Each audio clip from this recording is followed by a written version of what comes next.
স্বাগত, দেখছেন দিনের প্রধান খবর আর খবরের পেছনে খবর নিয়ে পর্যালোচনামূলক অনুষ্ঠান বাংলাদেশ এখন। আপনাদের সাথে আছি আমি কাজী মহুয়া। আমার সাথে আলোচনার জন্য স্টুডিওতে আছেন গবেষক ও নারী আন্দোলন কর্মী কাজী সুফিয়া আখতার এবং কবি, গল্পকার ও রাজনৈতিক বিশ্লেষক মুজতবা আহমেদ মোর্শেদ। আপনাদের দুজনকেই স্বাগত জানাচ্ছি স্টুডিওতে। মূলত গতকাল যে বিষয়গুলো সারাদিন আলোচনায় ছিল, বিভিন্ন পত্রপত্রিকা এবং টেলিভিশনে শিরোনাম হয়েছে, আমরা সেগুলো নিয়ে আলোচনা করব। তার আগে এক নজরে একটু সেগুলো দেখে আসবো আমরা। মুক্তিযোদ্ধা হিসেবে স্বীকৃতি পেলেন ৭১-এ পাকিস্তানি বাহিনী এবং রাজাকারদের হাতে নির্যাতিত নারীরা।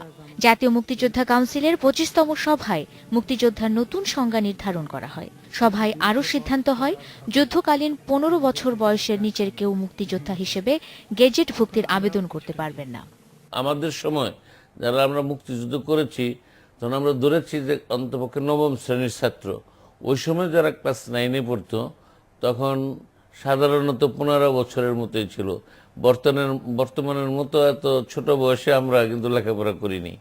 সেই জন্য ১৯৭১ সালের ২৬শে মার্চ যেদিন মুক্তিযুদ্ধ শুরু হয়, সেদিন তার বয়স ১৫ বছর না হলে সেই অস্ত্র চালানো ইত্যাদি ট্রেনিং গ্রহণ করা এটা স্বাভাবিক নিয়মে পড়ে না।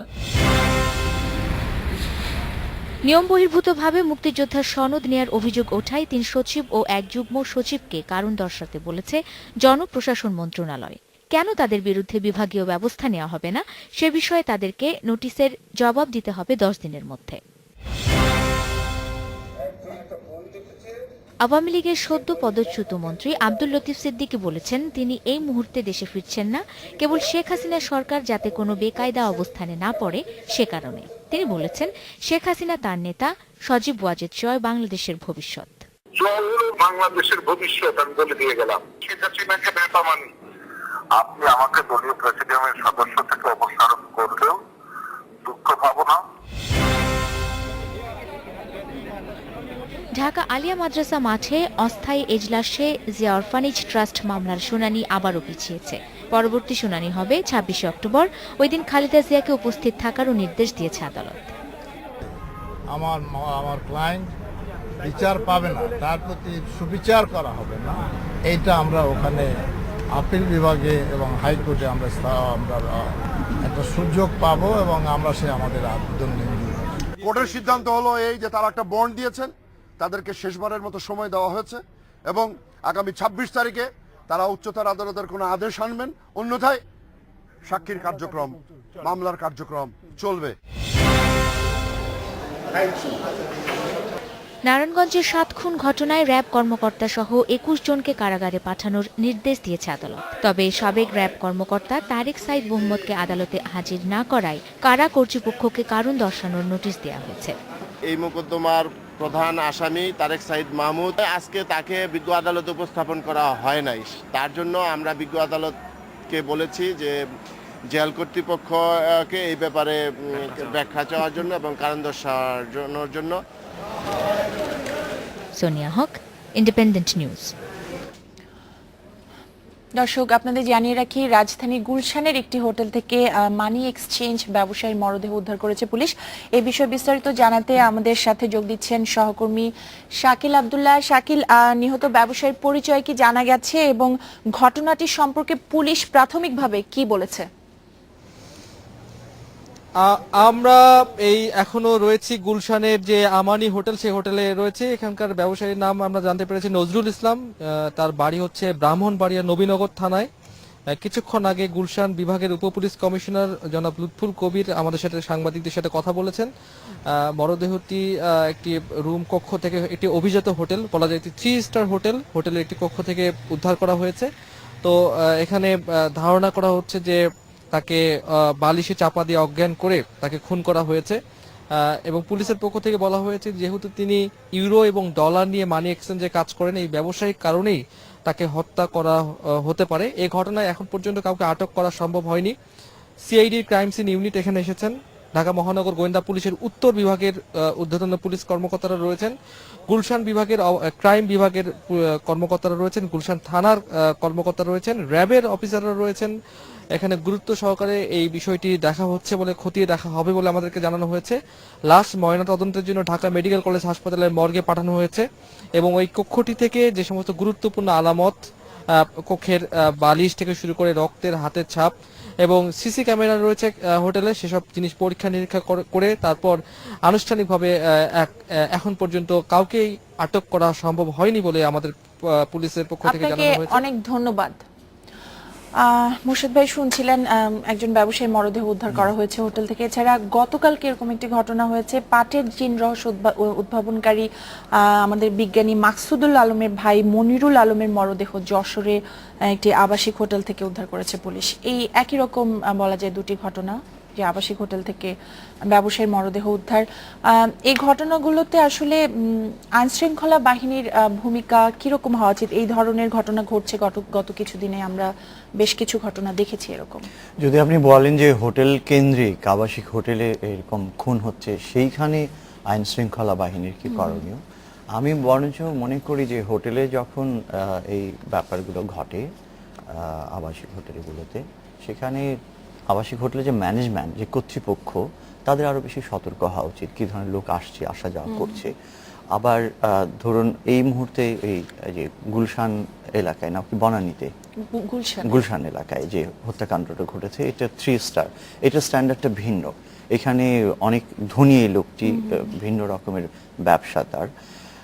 এই ধরনের ব্যবসায়ী যখন আসে, হোটেল কর্তৃপক্ষ সেই ব্যবসায়ীকে চেনে, জানে, তাহলে তার জন্য নিরাপত্তার ব্যাপারটা ভিন্ন রকম থাকা দরকার। এর সঙ্গে আইন শৃঙ্খলা বাহিনী শুধু আসলে সামগ্রিক, দেশের সামগ্রিক যে আইন শৃঙ্খলার নিরাপত্তা এবং অপরাধীদের ধরবার যে কৌশল, সেটাকে দক্ষ করা উচিত, বাড়ানো উচিত। আর সাম্প্রতিক সময়ে আসলে বেশ কিছু হত্যাকাণ্ডের ঘটনা আমরা দেখেছি গত কিছুদিনেও, আপনারা নিশ্চয়ই খেয়াল করেছেন। প্রথম কথা, এই ধরনের হত্যাগুলো এই যে যেমন অর্থকেন্দ্রিক, এই সমাজের নৈতিক স্খলন ঘটেছে প্রবলভাবে, লোভ বেড়েছে মানুষের প্রকটভাবে, অন্যের সম্পত্তি গিলে খাওয়ার প্রবণতা ভয়াবহ।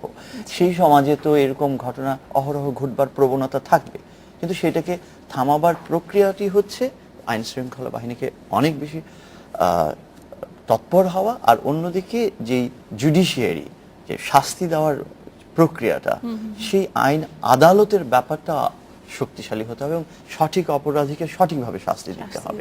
অবশ্যই। আপা, আপনি নিশ্চয়ই দেখছিলেন আমাদের যে সংবাদগুলো আমরা উল্লেখ করেছি শুরুতেই, সেখানে যে অবশেষে বীরাঙ্গনা আমরা যাদের বলতাম, তারা মুক্তিযোদ্ধা হিসেবে স্বীকৃতি পেতে যাচ্ছে বা পাচ্ছে। মাঝখানে কিন্তু অনেকটা সময় চলে গেছে, তো আরো আগে মুক্তিযোদ্ধা হিসেবে তাদেরকে স্বীকৃতি দেওয়া সম্ভব ছিল কিনা, আপনার কি মনে হয়? সম্ভব ছিল কিনা, খুব ভালো প্রশ্ন। আমার মনে হয় যে সম্ভব ছিল, এটা আমি খুব জোর দিয়ে বলতে পারি না, কারণ আগের সরকারগুলো যদি দেখি, আমরা কি দেখছি, সেখানে মুক্তিযুদ্ধ যেটা আমাদের একটা অনিবার্য জনযুদ্ধ ছিল, সেটাকে কিন্তু খুব কন্ট্রোভার্সিয়াল করে ফেলেছে দুই গভর্নমেন্ট। এখন দুই গভর্নমেন্ট যদি মুক্তিযুদ্ধকেই কন্ট্রোভার্সিয়াল করে ফেলে, সেখানে নারীর যে মুক্তিযুদ্ধের স্বীকৃতি, সেটা তো অনেক পিছিয়ে যাওয়ারই কথা। কিন্তু এই সরকারও তো ক্ষমতায় ছিল এর আগে, এই সরকার অনেকদিন পরে এসেছিল। অনেকদিন পরে আসলে এই ধরনের কাজের জন্য যেই ধরনের প্রস্তুতির দরকার, সেই সময়টা সেই সময় পায়নি। এখন যে এই যে যুদ্ধাপরাধীদের বিচারটা শুরু হয়েছে, সেখানে দেখেন এই বিষয়টাকেও কন্ট্রোভার্সিয়াল করার জন্য কত ধরনের প্রয়াস লক্ষণীয় হয়ে উঠছে।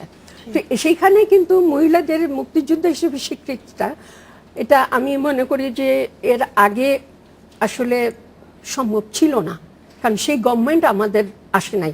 নবমে একটা সম্ভাবনা ছিল, নবম জাতীয় সংসদের সময়, কারণ তখন অনেকগুলো পজিটিভ কাজ হয়েছে। আমি ফিরবো, আমার একটা বিরতি নিতে হবে, ছোট্ট একটা বিরতি নিচ্ছি, ফিরছি 40 সেকেন্ড পরে।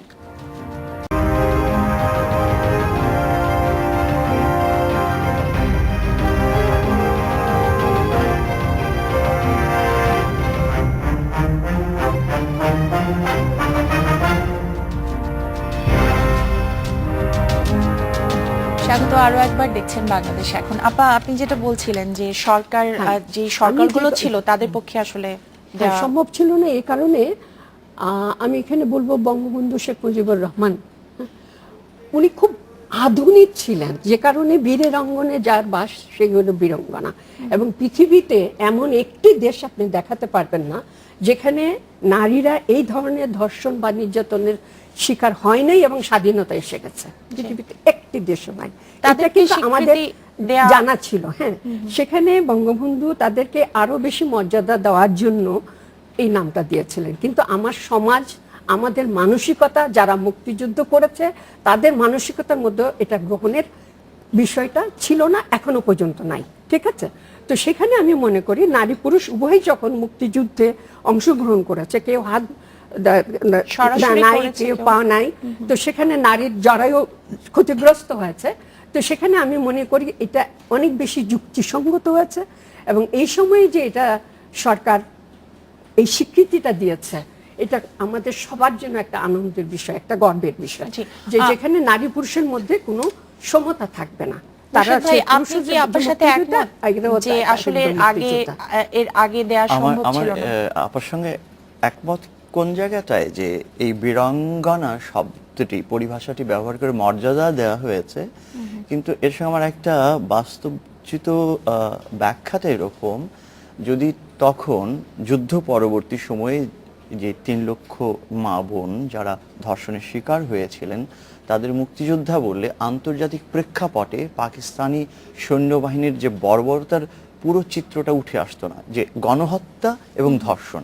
সুতরাং বীরাঙ্গনা শব্দটি দিয়ে স্পষ্ট করে বলা হয়েছে যে তারা ধর্ষণ করেছিল। আর যদি তখন বীরাঙ্গনা শব্দটি না ব্যবহার করে বলা হতো সবাই মুক্তিযোদ্ধা, তাহলে এইটা না চাপা পড়ে যেত যে ওদের বর্বরতার দিকটা। এই কারণে সেই সময়ের সরকার, যুদ্ধ পরবর্তী বঙ্গবন্ধু শেখ মুজিবুর রহমানের নেতৃত্বের সরকার সুনির্দিষ্টভাবে ওই পরিভাষাটি ব্যবহার করেছেন। তো সময়ে এগিয়ে গেছে, এখন তারপরে আসলে 43 বছর পার হয়ে গেছে। হ্যাঁ, সেই জন্য এর মধ্যে তো এটা প্রতিষ্ঠা পেয়েছে যে পাকিস্তানি সৈন্যবাহিনী কিভাবে বর্বরচিত কাজ করেছে, গণহত্যাও করেছে এবং ধর্ষণও করেছে, এটা প্রতিষ্ঠিত। এখন ওই মানুষগুলোকে পূর্ণ মাত্রায় মর্যাদা, যে তারা মুক্তিযোদ্ধাও ছিলেন, সেটা খুব সময় উপযোগী এই সময়ে এসে দাঁড়িয়ে। আর এই কথা প্রসঙ্গে আরেকটি কথা আমার না বললে না, মুক্তিযুদ্ধ মন্ত্রণালয়ের মন্ত্রী মহোদয় বলেছেন যে 15 বছর যে টাইম স্কেলটা তৈরি করে দিয়েছেন। মোর্শেদ ভাই, ওই প্রসঙ্গে আমি আসবো। আমি আরেকটু বীরাঙ্গনাদের বিষয়টা আপনার কাছে জানতে চাইবো। মুক্তিযুদ্ধের সময় তাদের যে অবদান, তাদের যে সংগ্রাম বা আত্মত্যাগ, সেই ঘটনাগুলো হয়তো আমাদের এই প্রজন্ম বা তখনকার প্রজন্মের এখন যারা আছেন সবাই হয়তো পুরোপুরি জানেন না। সেই ঘটনাগুলো কি এখন আসলে সবার সামনে তুলে আনা উচিত কিনা?